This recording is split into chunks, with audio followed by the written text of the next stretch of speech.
નમસ્કાર દર્શક મિત્રો, સુરત ફર્સ્ટ ન્યૂઝમાં આપનું હાર્દિક સ્વાગત છે। હું છું મેઘા અગ્રવાલ અને જોઈએ આજના સમાચાર વિગતવાર।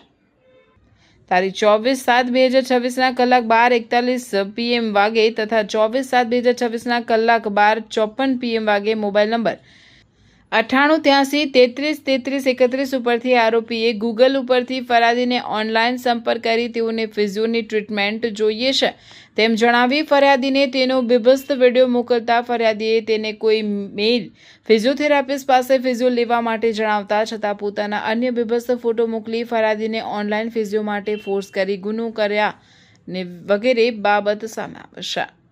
સોશિયલ મીડિયા મારફતે સ્ત્રી ડોક્ટર ફિઝિયોથેરાપિસ્ટનો સંપર્ક કરી ઓનલાઈન ફિઝિયો માટે ફોર્સ કરી બીભત્સ વિડીયો તેમજ ફોટો મોકલનાર ઇસમને મુંબઈ ખાતેથી ઝડપી પાડતી સુરત શહેર સાયબર ક્રાઇમ પોલીસ ઉપરોક્ત ગુનાની તપાસ અને આરોપીઓને ઝડપી પાડવા માટે મેઇન ઇન્ચાર્જ પોલીસ કમિશનર વાંબાંગ જામિંગ, અધિક police commissioner doctor Karanraj Vaghela તથા નાયબ પોલીસ કમિશનર વિશાખા જૈન નાઓની સૂચના અને માર્ગદર્શન હેઠળ પોલીસ ઇન્સ્પેક્ટર AM મોરી સાથે પોલીસ કર્મચારીઓની ટીમ બનાવી સઘન તપાસ હાથ ધરી હતી। ટીમ દ્વારા હ્યુમન ઇન્ટેલિજન્સ તથા ટેકનિકલ વર્કઆઉટના આધારે ગુનામાં સંડોવાયેલ આરોપીને મુંબઈ ખાતેથી ઝડપી પાડી કાયદેસરની કાર્યવાહી હાથ ધરવામાં આવેલ છે।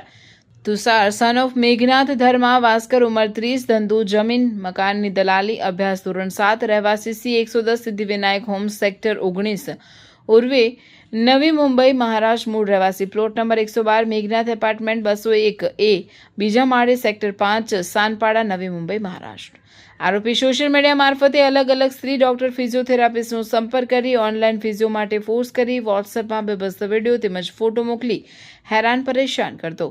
સુરત શહેરના લોકોને ખાસ અપીલ કરવામાં આવશે કે આ પ્રકારે તમારું કે તમારા પરિવારનું કોઈ પણ સોશિયલ મીડિયા ઉપર એકાઉન્ટ હોય જેને પ્રાઇવેટ રાખવું તેમજ 2 સ્ટેપ વેરિફિકેશન ઓન રાખવું। તમારા સોશિયલ મીડિયા એકાઉન્ટન્ટોને પ્રાઇવેટ અને લોક રાખો। સોશિયલ મીડિયા એકાઉન્ટોમાં કોઈ પણ અજાણ્યા માણસ સાથે પોતાની અંગત માહિતી શેર કરવી નહીં। કોઈ પણ અજાણ્યા ઇસમ દ્વારા સોશિયલ મીડિયા ઉપરથી હેરાનગતિ કરવામાં આવે તો તાત્કાલિક નજીકના પોલીસ સ્ટેશનનો સંપર્ક કરવો। એક નાસ્તા ફરતા આરોપી કાનોની ધરપકડ સાયબર સેલ દ્વારા કરવામાં આવી છે અને જે આરોપી છે એ 42 લાખના ઇન્વેસ્ટમેન્ટ ફ્રોડમાં નાસ્તો ફરતો હતો અને છેલ્લા 1 વર્ષથી દુબઈમાં ફ્યુજિટિવ તરીકે રહેતો હતો અને એમને વિરુદ્ધ LOC પણ કરવામાં આવી હતી। આ સિવાય જે ઇકોનોમિક ઓફેન્સીસ વિંગમાં એક ડાયમંડ હાઇસ્ટનો 4.8 CRનો કેસ નોંધવામાં આવ્યો હતો છેલ્લા વર્ષમાં। એમાં પણ એમની મુખ્ય ભૂમિકા છે જે દુબઈમાં 2 ડાયમંડની ડિલિવરી લેનાર આ જ માણસ છે અને એ કેસમાં પણ નાસ્તો ફરતો હતો। આ બંને કેસોની નાસ્તો ફરતા આરોપીની ધરપકડ કરવામાં સાયબર ક્રાઇમ સેલને સફળતા મળી છે અને મુખ્ય રીતે એમાં હ્યુમન ઇન્ટેલિજન્સ મારફતે અમે લોકોને ઇન્ફોર્મેશન મળી કે આ જે માણસ છે એ દુબઈથી કાઠમાંડુની ફ્લાઇટ લઈને પછી બસથી અમદાવાદ અને પછી સુરત આવ્યું અને જ્યારે સુરત આવ્યું ત્યારે એમની ધરપકડ કરવામાં આવી છે।